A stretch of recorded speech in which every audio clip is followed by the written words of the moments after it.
Hello, and welcome to How Now. How now? How now? This is How Now. How now? Hi, my name is Christina Vega-Westhoff, and I'll be reading today from my book of poetry, Suelo Tide Cement. Another and another befallings. The country you could not recognize inside the country you could. This would bring out your tragedies, singularly craven. Back in the city, who would call for you? Only naming an abstraction, the powerful ones, naming in concretized realities. To be helpful naming. The U.S. mind sway. Not that everything was over before you knew it. Speak false captioning. All right, everybody, this is the fifth and final healing sound.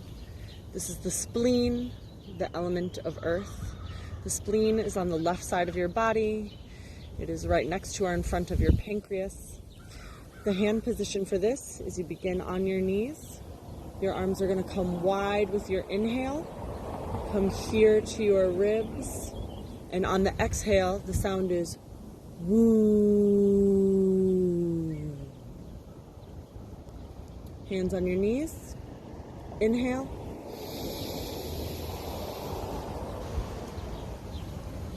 Woo.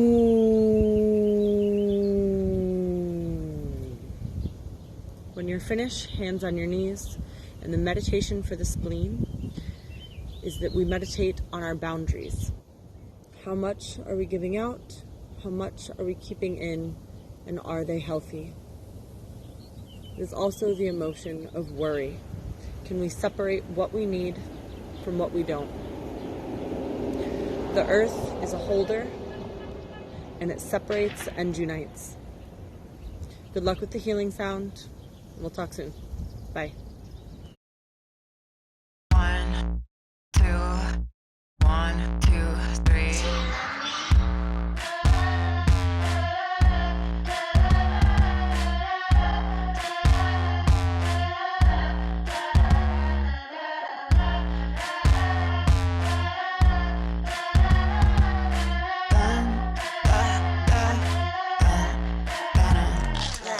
I live by the motto, trust no bitch, LOYALT, that's some rusty shit. I'm a preemptive strike, now it's first I hit.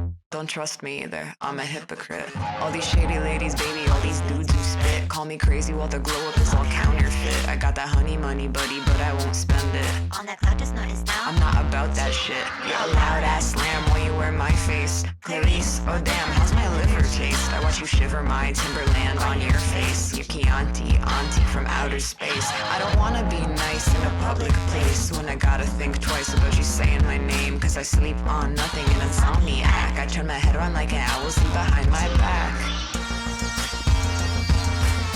You wanna be me so bad.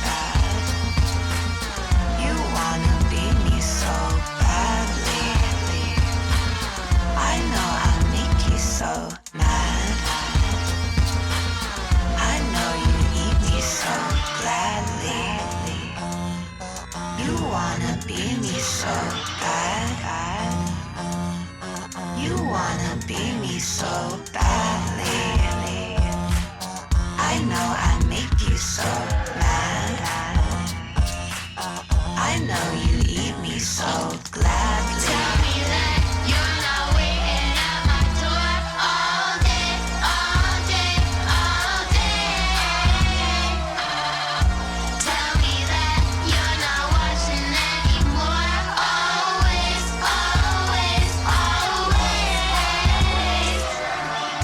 Know you wanna ring it when you beat it with the lights down. Know you wanna see it, but I'm gonna turn you right down now. Do you really think you need it? Wanna fight about which one of us gets defeated? I'm the big bad wolf, you're a stupid sheep. Your boyfriend's got beef, but I don't eat meat. Caller unknown, hit him with the beep beep beep. No, I saw your message, but I hit delete.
When Boy of the Year came out, that was like pretty much right when Yeah. it happened. Do you think that people, like more people have been able to get turned on to it through like your social media presence and stuff like that because of quarantine? I feel like there is such an oversaturation of digital content right now that it's actually been detrimental to an extent for releases. Numbers are sort of performing in spite of quarantine rather than because of it.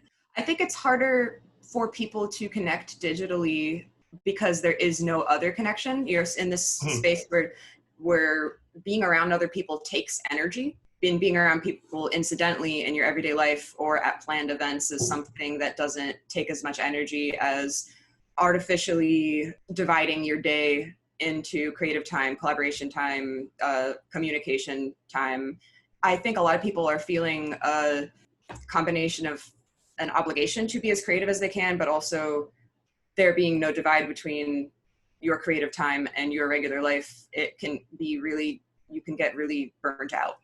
I think that working on singles has been really beneficial to my workflow rather than a giant project, because being that time has no meaning anymore.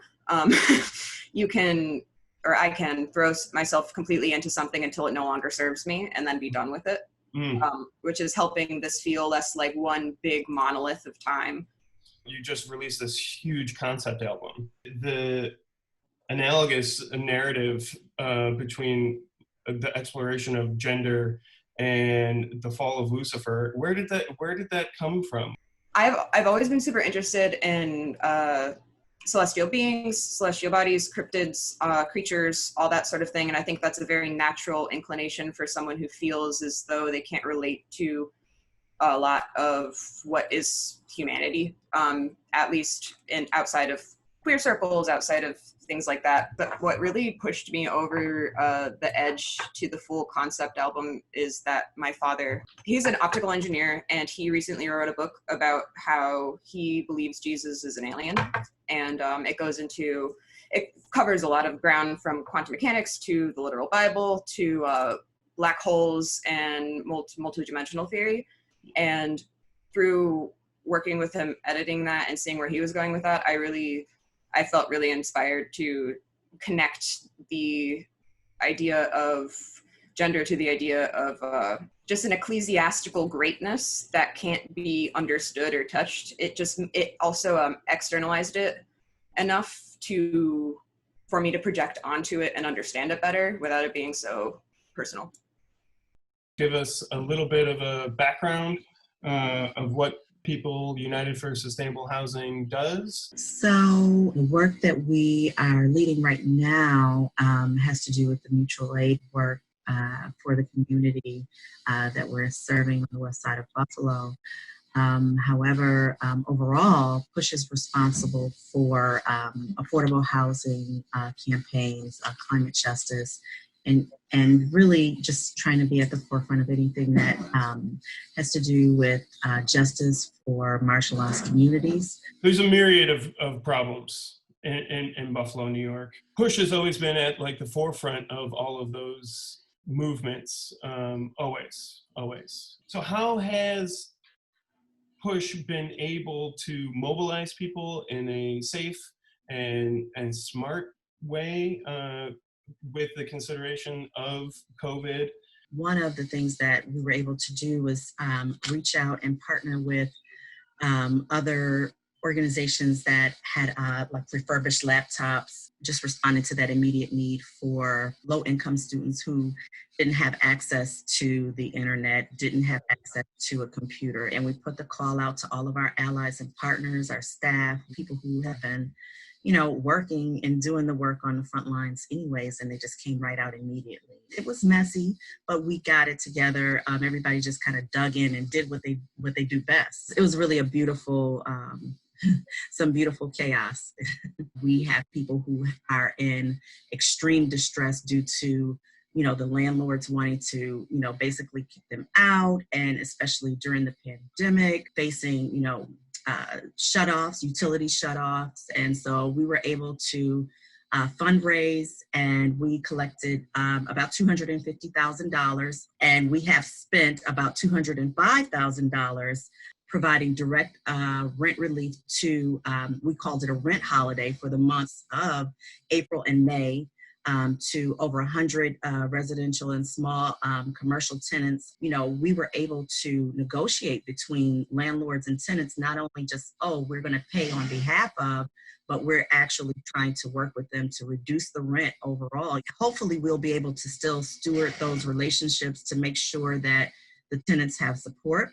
Being able to thrive, right? You know, like even, you know, cooperatives and small businesses are at the forefront of creating an economy that will work. And when we reinvest in our own communities, we know that all of the rates of, you know, crime, they naturally decrease because people are able to sustain themselves. Really taking a look at defunding, not because we don't need some form of, you know, safety or, you know, what we feel is protection, but defunding in order to invest in the things that make sense for the new world that we're trying to create.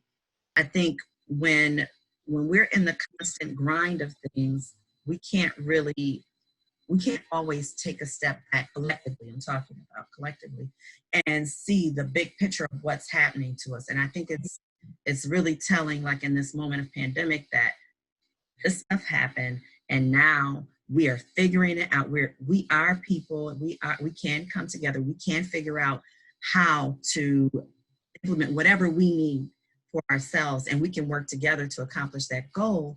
You know, I think about if this didn't happen, would we be as tuned in to what is going on with the state of people of color, the people that are low income, the people that have been at the bottom rung, so to speak, of this society for so long?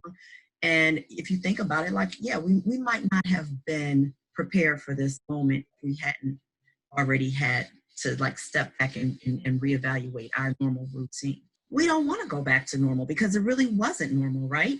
This is the moment that we create what is normal. So if this had to happen, if everything had to break in order for us to reevaluate what is going on in this world, then everyone that has bled and died on our streets, it was not in vain, because we actually are able to vision it now. And for people who never even had their toes, so to speak, in the water, they're jumping in, you know, like head first, and that's a good thing.